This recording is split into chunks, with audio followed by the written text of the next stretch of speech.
Welcome to Energy Stew. This is Peter Roth, your host. And I'd like to ask you, what color of evolution do you live in? Or do you experience yourself within? Or not? We're going to understand these colors and how our society is maybe getting a little confused about where we belong, who are we, who should we be? And maybe to help us understand it better, we're going to look at it with the help of an expert about evolution who's been on the show before.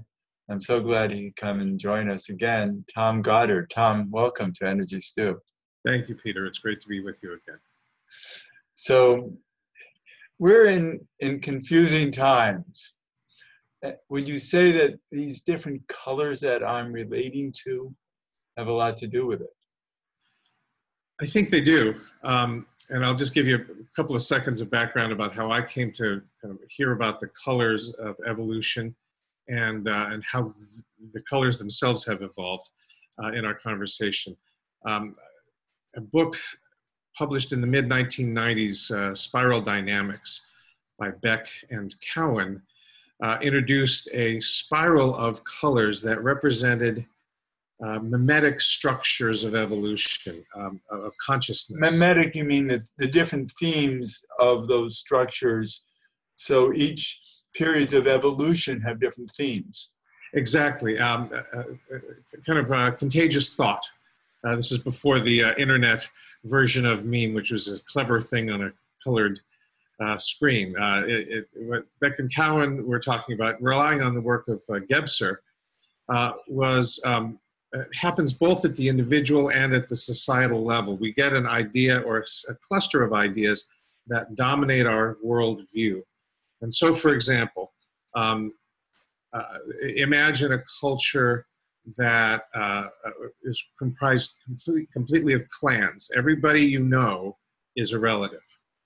And then that has its own color under the spiral dynamics structure.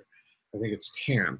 And then we as a culture evolve beyond that so that we get a larger identity. Let's say our identity is like it's a bunch of clans together, pulled together by a strong warrior king. That is the red level in their structure. It's the red level of consciousness, where power is the way of validating truth. We know what is true because that powerful person tells us it's true. Yet our minds are programmed by society. We're born into a meme. We're born, well, we think we all have very free minds that can think any way they want. And if we look around, we wonder why all these other minds don't think the way we do. And they're in these different structures of memes, of themes of consciousness that they can't help. That we're not all as free-willed and free-minded as we think we are because of our societal patterns that we're born into, that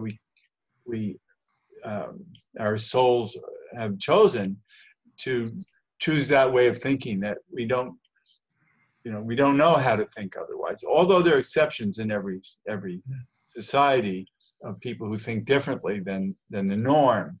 But there's so many norms going on, and that's why what we're looking at now is this confusion, is that what is a norm to one person isn't a norm to another because they're so conditioned by these themes, by these cultural themes.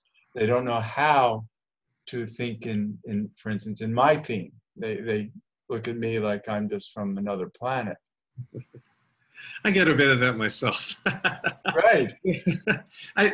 But we are trapped primarily because we are unconscious of what's actually happening. We're unconscious of our own world view. And so a friend of mine, Jerry Judd, calls it gogology. We're unaware of the goggles that we're wearing. I love that. And gogology is the science of taking off your goggles and looking at them.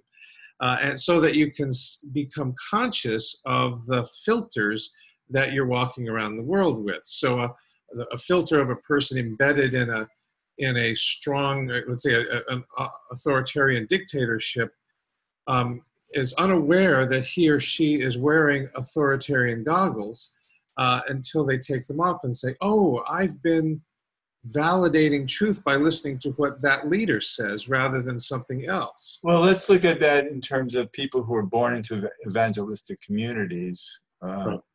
Fundamental communities, that most of them, they just, they believe, they're ministers, they're rabbis, they're chiefs, and they adhere to a code.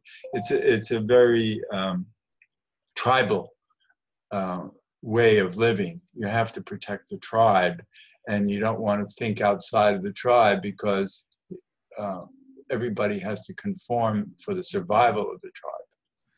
That can be. Another level at which fundamentalism can happen is the level under the Gebser model, or the Beck and Cowan model, is the level above authoritarian, and that is back to the color wars, what Beck and Cowan called blue, and what more modern integral theorists call amber, and that is validating truth by reference to a book, let's say a holy text, or a set of principles. Even those who are fundamentalists about political documents like the United States Constitution, that is actually an evolution beyond authoritarianism. It's not simply what that powerful person says, it's what that powerful document says, or set of beliefs. And fundamentalism can reside at that level as well, and that's actually an advance over authoritarianism.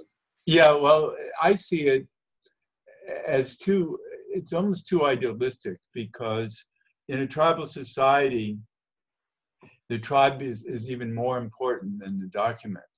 And so that's why, for instance, I remember when it was found that that the United States was torturing prisoners to save us, supposedly, that these fundamentalists were in favor of it because it saved the tribe. Right. So right. They were going against their creed, but the tribe overran their rules. Well, in fact, I think that's an excellent point, Peter. I think that is a tribal mentality that paid lip service to the document, right? But actually had not advanced in their goggles beyond the actual tribe mentality. And there were others who said, "Wait a minute, the Constitution does not allow for this." And so that's where they disagreed. The Constitution would be this higher level of consciousness, either blue or amber, depending on your color code, referencing a document that is bigger and more important than tribe. And then the tribalists simply ignored those higher principles and said, no, we got to protect the tribe. That's the out group, and we are the in group. Therefore, we must torture. And yet now, for instance, in terms of leaders who are sexually abusive, and the tribe is saying, "Oh, we don't care about those morals," even though those are part of our creed. We are willing to sacrifice morals for the sake of some higher creed that, because they want, for instance, this Supreme Court justice to override any abortion any abortion rules. So they have this idea that, the rules are, there's a sacrifice that can be made for the rules. Well, and it's my sense that this is where we lean on Whitman's statement that I am a multitude. We are all of these levels. That's why there's a color war going on. That's right, because it's within. The war is within our individual selves and with our communal selves. And what can move somebody up or down, actually what can move somebody down into more regressive levels of consciousness is overreaching fear. And I can operate, I mean, let's say, for example, I can operate at this blue or amber level of validating truth to a higher document until I get really scared. And if I'm really scared, that can activate my lower levels of consciousness, all the way from the tribal, even down to more primitive, like my inner child. So, oh no, help me, mommy. We can be driven in our consciousness downstream and give up our adherence to the higher levels of consciousness in a time of fear. And that's what the purpose of political propaganda. Right. Yeah, political propaganda very often is designed to drive us downstream, and very seldom to elevate our consciousness. You very seldom hear political rhetoric that lifts us. And when we do, it can actually sometimes generate in some members of the community the very fear that drives them down. But the bulk of political rhetoric, it seems to me, is designed to figure out what fear can I tap into, what of your fears can I tap into that will have you give me what I want from you, your vote or your money. And that very often is downstream from where we aspire to be. Right. So let's understand what the time that we're in and how it might be or could be moving us forward, because it looks like it's just driving us down. Right. Well, my personal approach is to try to find the opposite. What is it in the musical Rent? The opposite of love isn't hate, it's fear. And so if fear is what drives consciousness down, then what actually drives consciousness up? It's love. And so to the extent that I can in my own personal meditations, find the capacity, new capacity to love all of the levels of consciousness and to love in larger, increasing concentric circles of reach, then I personally can hope to expand my consciousness, to move from tribe to principle to higher levels of consciousness that are more inclusive of others. And that's having compassion for all and understanding that we can't make progress unless we can help understand these different inputs that we get from society that drive us down, that we need to understand who's being driven down and why, and how to pull love into the equation, that people can then surrender more to cooperate. Exactly. And it also, it has very much to do with compassion, but it also has to do with putting on, again, new goggles that see things from a larger perspective. So if I'm in a large city here as I speak to you in California, and if I were to look at the issues of Southern California, just from the issues of Southern California, that's one level of consciousness. But if I can start to see the issues of where I am from a broader perspective, influenced by what's going on across the ocean in Japan and China, and influenced by the impact of my activities on Arizona and New Mexico to the east, then I actually can see not only individuals from a more compassionate perspective, but to see problems and the issues of the day from a larger, more global perspective, and which is a truer perspective. But that takes the consciousness to be able to do that. That's right. That's what I'm talking about. And that's my personal practice, and that's my evangelical practice. My evangelism is to preach this larger and larger vision, the largest possible vision we can put together, and that's what integral theory speaks to. I remember the first time I read 20 years ago Ken Wilber writing about is there a way of taking everything that we know from science and the great religious traditions and psychology and all of this and create the largest possible view of what is? It's not only more compassionate, it's truer. Right, because it's what is. Yeah, exactly. Exactly. Right.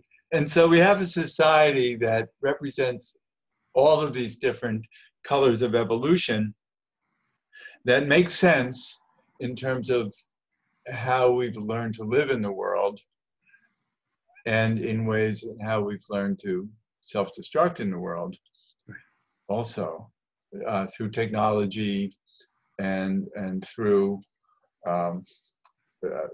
fear, because the fear drives the technology to protect us in ways that perhaps destroy nature, right, and destroy, seas, and pollute and all of that. It's the fear of not having enough. It's the fear of, I guess running out of things, and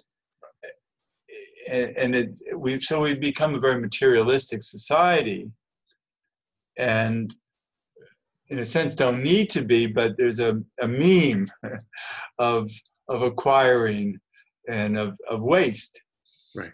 and somehow we can get to what's called the green level of evolution, which tries to fix things. Unfortunately, green didn't really succeed because it's very naive. It doesn't appreciate all of this political propaganda going on. Well, that's in fact, Beck and Cowan in their book Spiral Dynamics speak to the failings of green. Green is definitely an advance over these earlier levels, and because it's more inclusive, it sees more perspectives. But it's very postmodern. That level of consciousness rejects the notion that the earlier levels have value, that traditional beliefs have value. So it's ignoring them and ignoring the threat of them to destroy green. And also ignore the contributions, because each of these has a contribution to make, not only in historic development, but even in the present moment. And so that's why the evolution beyond green into higher levels of consciousness beyond the green opens up not only more compassion to people operating primarily at earlier levels, but also to recognize that the real solutions for this planet and for our species have to do with integrating all of these beliefs, and not just saying, well, I'm at this level and every earlier level of consciousness is invalid. So what I'm feeling is that the only hope for the future is a rising consciousness that reduces fear. Yeah. So that all this political propaganda can't plug us in the same way. People can see through it. Right. And understanding, and maybe that's why we're going through a period now where we're being given so many untruths, so many lies, that it's like, well, wait a minute, let's stop to find out what might really be the truth, and not just listen to people and believe in them. We have to dig deeper. And so when we understand that we're responsible for our own understanding of truth, then that's a higher level of consciousness. And that can then say, okay, what's the truth of what we really need in society to make progress, but respecting, our fears, understanding them, but at least in some way reducing them. So we can tell the truth so that we're not so fear-driven by lies. Right. It all comes back to the old, you are what you eat. I mean, think about it this way, that if you become conscious that eating processed sugar will hurt you, that consciousness will allow for a growth beyond sugar. Oh, I don't need sugar. There are other ways I can satisfy my yearnings, my pleasure for good food. And to realize the addictive nature of sugar. Oh, sugar is actually a poison Fear's the same way. Fear gives us something, which is why we seek it out. It's why we turn on the TV news that feeds our fear craving. And that's the purpose of tribal chiefs, is to show you that we understand what you're afraid of. We're going to prove what you're afraid of, so we can go to war against it. Right, right. And tribal chiefs reject the other ways of validating truth. Hashtag fake news. Hashtag fake science. Well, you have to have something to go to war, or everything to go to war about, so people who feed on fear will feel that you're serving them properly. Right.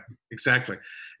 And the people whom you have fed your fear, if you're the authoritarian chieftain, you have fed your people fear, and they are dependent upon you both for the fear and for protection from that which they fear. That's why authoritarian regimes are in the business of manufacturing fear, just like Big Sugar is in the business of manufacturing sugar. And it requires our I love when you use the word, it's our responsibility. It's our responsibility to watch what we consume. I haven't watched television news in 25 years. In the same way that I get my news from other sources, but I don't watch television news because it seems to me that it is designed to provoke my fear. The Weather Channel is designed to provoke fear. They have some guys standing out in the middle of a hurricane being battered and almost killed by the hurricane. That's wild. But then again, they're showing people that if there's a hurricane coming, this could happen to you. So you might. Well, that's a very generous way of putting it. To me, I think they're just stoking fear. No, they are, but for purpose of people knowing how to protect themselves. But then again, that's the good side of it. But the negative side, and what people are looking for, that's why they turn to these fear-provoking opportunities, is that they want to know, not only are they afraid, but they want to know that you know what they're afraid of, and that you'll protect them from it.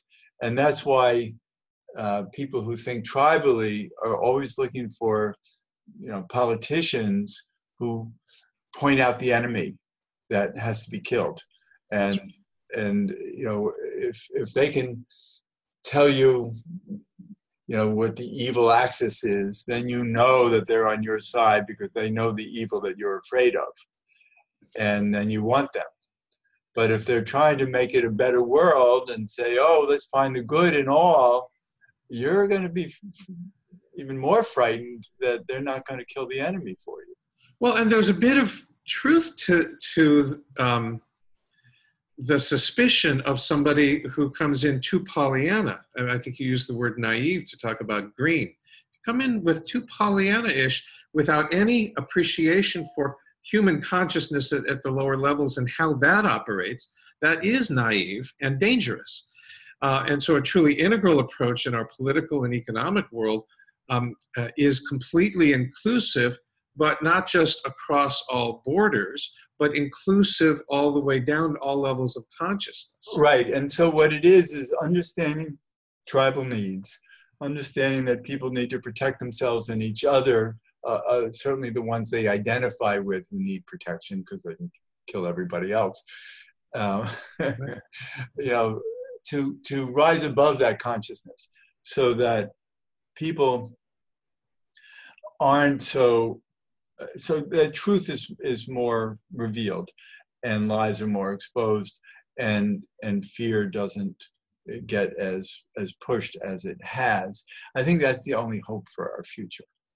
I'm with you there, Peter. I think that's right. Right. So we want more and more. We don't know what it takes, because you can talk all day long in ways that are collective, and that might only drive people to seek more tribal leaders.